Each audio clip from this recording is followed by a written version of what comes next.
Hi, and welcome to the ultimate weekly, monthly, and really bi-weekly budget planner. So, here in this planner, I want to show you how to use this budget planner to plan your weeks, plan your months, plan according to your paycheck. And this budget planner really has it all. So, sit back and relax, and we're about to get into it. So, this first sheet is your instructions tab, and we won't step through it, but it gives you a step-by-step instruction for each of the tabs in the spreadsheet, or you can hit this full video tutorial link to take you to a video step-by-step walkthrough. So let's start with the monthly budget. So here on this budget, you can set your amounts, and this monthly budget spreadsheet will automatically update the weekly budget spreadsheet, which we will get to based off of the categories that you select. So here under starting day for the month, you want to double click and select whatever day you want to start. Here we've selected December 1st, and then your end date will automatically update. So then this chart shows you your total income versus your total expenses. And of course, you always want your income to exceed your expenses. Then you have your rollover balance that rolls over from the previous month. So here I've just entered $1,000 to say, okay, we had $1,000 left at the end of our last month. So we're going to take that into account for the amount that we have to spend for this month or to include in our budget. So here under monthly money overview for expected, this is your budget. So for our rollover balance is 1,000. Our total income that we expect is 5,000, and I'll show you how we got that. Fixed expenses, variable debts, and savings and investments. When you calculate all of that up, this shows you the positive amounts and then the negatives that are coming out. It's negative 616. So here we see we're already planning to be over budget. So according to what you have under total left, what you can do is go in and see what you can adjust. So what needs to be adjusted from either your variable expenses, or do you need to try to get more income to meet the 616 if there's no expense that you can adjust. So then here under income, you have your frequency, your start date, category, expected, and then actual. So under frequency, you can select a one-time income, weekly income, biweekly, or monthly. And then you select your start date. So one time is just going to be entered into the calendar on this exact start date. And all of this frequency is for the bills calendar, and it's going to update based on whatever you enter here in that frequency on the bills calendar for the entire year. If you choose one time, it's just going to be added there for on the start date of December 1st. So here I know I have weekly paycheck, but let's just call this paycheck bonus. Okay. And we expect $4,000. And then so our biweekly, here I'll say bi-weekly. And then this is going to update every other week on the spreadsheet from this date. Okay, so you have what that expected amount is. And then your monthly, we expect to make $500 a month from this date. Okay. And then whatever categories you're entering here will be automatically available for our transactions table, which we'll get to in a minute. And then this expected amount is going to be added up here into income and then your actual. So because we don't want to be under budget like that, let's go ahead and make this 1,500. And the goal is to get to $1,500 for our side hustle income, since we know that's the one that can vary from month to month. So then we have our savings and investments. So under here, you have your category, your expected, and your actual. So same way, whatever you enter here is available to in your monthly transactions log for you to select and update your actuals. Your expected amount updates in that monthly money overview, and then your actuals will update based off of the monthly transaction log. So here under fixed expenses, you have remove expense per month, day, category, expected, actual, and difference. So here under remove expense per month, what this will do is if this expense does not apply to the month at all you have to do so that it's not included in your totals is check this box, and it removes that entire expense for the month. So typically mortgage is monthly, but let's just say we've decided to cancel our subscription.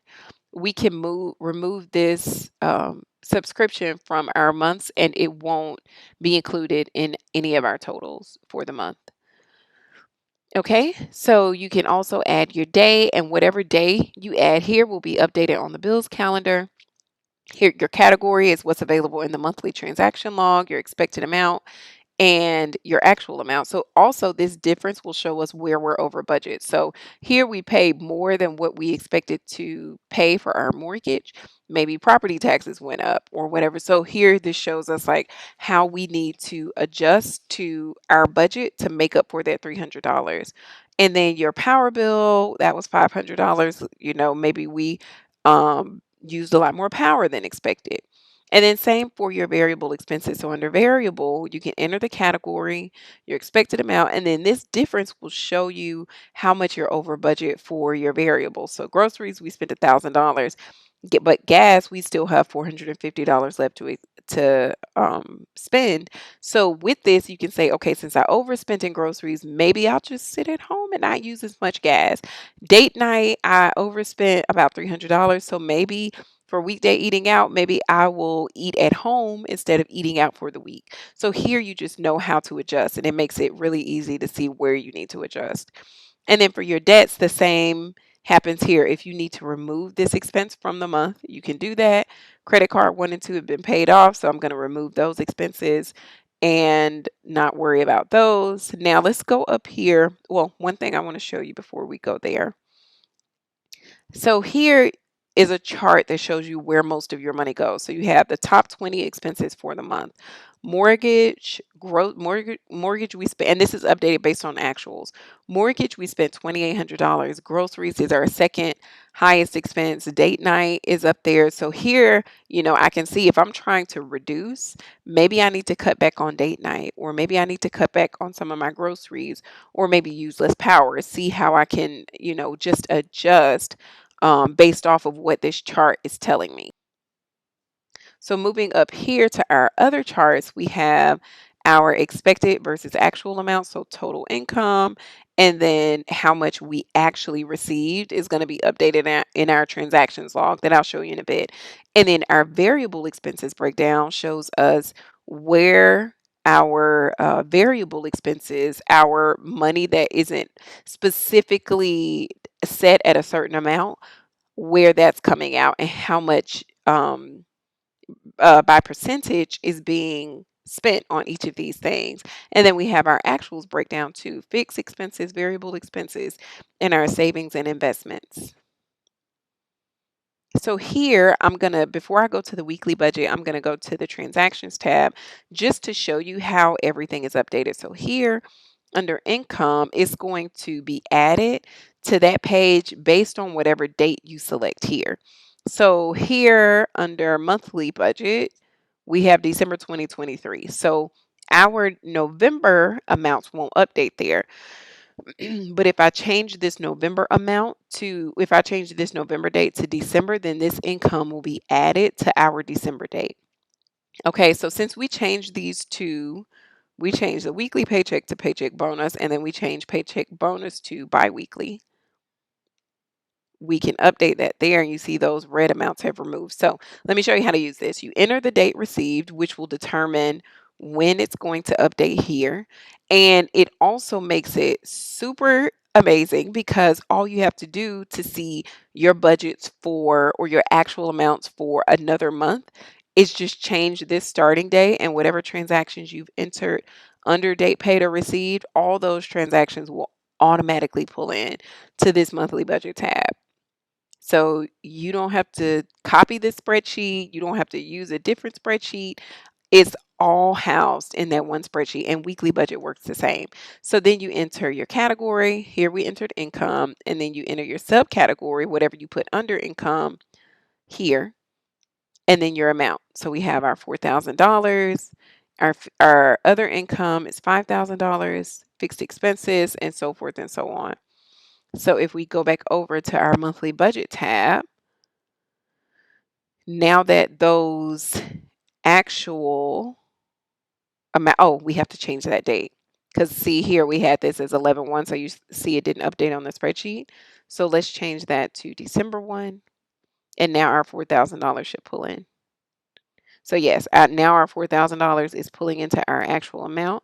And if we go over here, we see our expected versus actual. We receive more income than expected, which is great. So now moving on to our weekly budget. So right now we have December 3rd through 17th selected, but if we change that, let's just go December 10th, and it automatically updates because it's a weekly budget to 12/24. So that's the week of the 10th. And here we have biweekly budget selected. So this can be a biweekly budget spreadsheet if you get paid every 2 weeks, and you can select that biweekly start date. Or this can be a weekly budget if you get paid every week and you change it based on the start date. So again, whatever you change here, your actuals will automatically update. Again, you enter your rollover balance, which is, let's say it was $500 from the previous week. And then the money overview works the exact same as the monthly money overview. And you see what you have left to budget. And then your income is pulled in based off of whatever you entered on the monthly budget tab. But your expected amounts are up to you to enter. So you have your paycheck bonus. So let's say we receive that $4,000. And then your biweekly amount, let's say that was 500.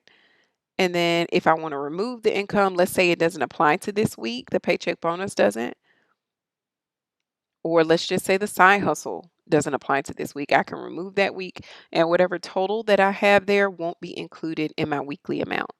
So I just received the bonus and my biweekly for this week. And then we have our savings and investments. We can enter our expected there or remove it.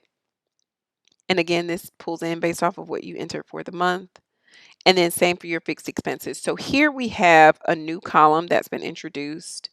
So split between weeks. So for the car note, if you want to split this amount, depending on how you pay it between the weeks evenly, then all you have to do is select the split between weeks, and it will automatically divide this amount by 4.3. And so now I can get an accurate view on what my amount is supposed to be for the week, like what my actual budget is for the week.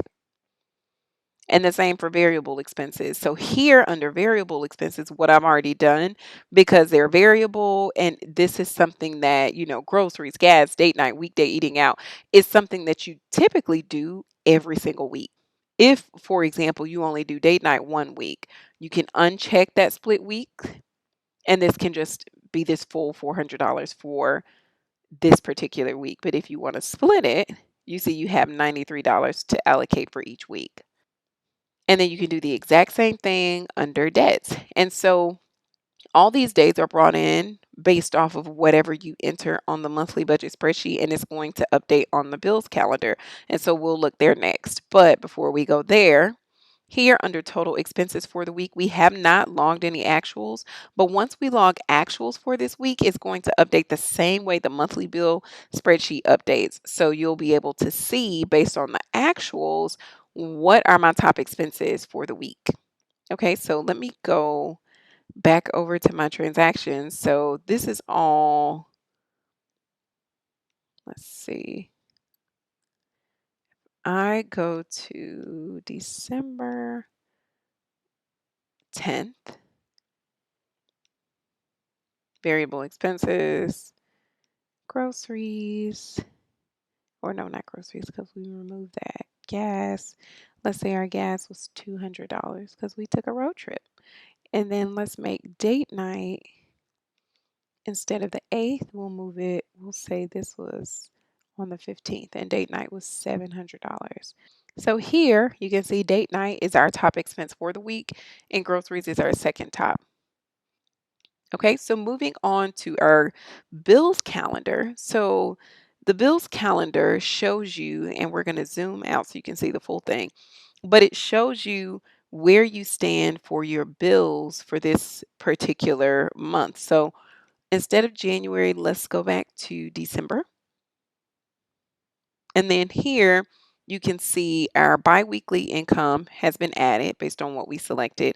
And then our one-time income of our paycheck bonus has been added here as well. And then our outgoing bills, credit card, subscription to whatever we have for our fixed expenses has been added here as well. And then you also have this irregular bills area over here. So if you want to include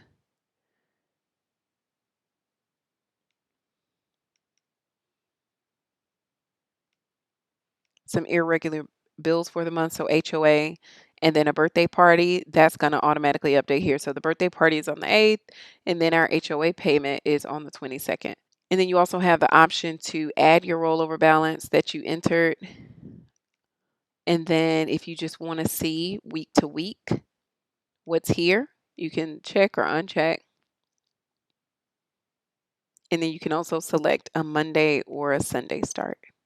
So for our annual overview, we've only entered something for now for December, but you're able to see your total income, total expenses, total debt paid, total savings, and investments. So here you see a breakdown over the months of what you've entered. Then you have your top 20 total expenses for the year. So the same way we had our top 20 for the month, for the week, you can come and see for the full year, where am I spending most of my money on? And even here, when you get down more into the weeds, for your fixed expenses, your variable expenses, and your debts that have been paid, coming down here to your variable expenses, how am I faring with groceries? How am I overspending? Am I underspending? When do I spend most of my gas money? What about date night? So it just allows you to compare month over month. And then also with your debts paid, when are you spending, or when were you able to pay more money towards your debts versus less? So moving on to our savings and investments tab. Under this tab, you're able to enter savings goals and see your payment schedule based off of what you've entered. So here I've entered an example travel fund. You can see the goal amount is 5,000. The goal start date is December 1st, and the goal completion date is May 31st. So that's about 6 months. So you can see how much you've saved so far. And this save so far is updated based on what your goal amount is and the number of months. We have we have $5,000 that we want to save over a period of 6 months. So that gives us a payment schedule where we need to pay $833 towards this savings every month. And so you can update each of these months based on your saving schedule, or your based on how much you've been able to save. And then you see here what your goal amount is and how much you've saved so far. So if we uncheck one of these, our save so far goes down and our goal amount stays at 5,000, and we can see how much we have left to save. And then this updates, you have 20 savings buckets that you could enter this for. And then for our debt snowball, under here, you're able to enter all of your debts. And I love this because you can see at a glance like what your total payment is for the month. And you can just play with these numbers to really see, okay, if I put this extra monthly payment towards my payment every single month, which will go towards this first debt that you have here, this is how quickly I can pay it off. So here we see we have $2,000 for our credit card. Our interest rate is 5%, and our minimum monthly payment so far is $100. So here with that, our expected payoff date is September 2024, and we've paid 47% of this credit card so far. Well, let's just say I'm going to buckle down, really save, and put 400 extra dollars towards this monthly payment. So if I say $400, I see instead of it taking me, I think that was until September, now I can pay, and the current month that I have is December 2023. Now I can pay this off in 3 months instead of it taking 9 extra months to pay this off, which is amazing. So you can just play with these numbers. Here I also have $700. So this allows you to add or reduce, say I got a bonus and I can put $700 extra towards this December amount. or if I want to take that away and do nothing. So then I can see I can pay it all off by March 2024 by paying this extra monthly payment of $400. And then the same if you enter a debt two and then enter all of that amount, you can see how quickly you'll be able to pay that off. And this interest is automatically calculated so that you can clearly see what is the interest that you're putting towards this payment every month, because a lot of people are paying a lot more in interest than they really realize, especially if they're only paying the minimum monthly payment. So here is our financial goals tab. And under this tab, you can enter up to 7 financial goals, and you enter your why, your milestones, your due date, and then based off of how many milestones you've entered here, this goal progress will update based on that. So we've entered 3. So if we select 2, we are 67% complete. I hope this spreadsheet helped you. I hope this video helped you. Subscribe for more like this. And if you have any questions, just leave them in the comments below. And the link is also below if you want to see how you can get a hold of this spreadsheet. Alrighty, have a great one. Thanks. Bye.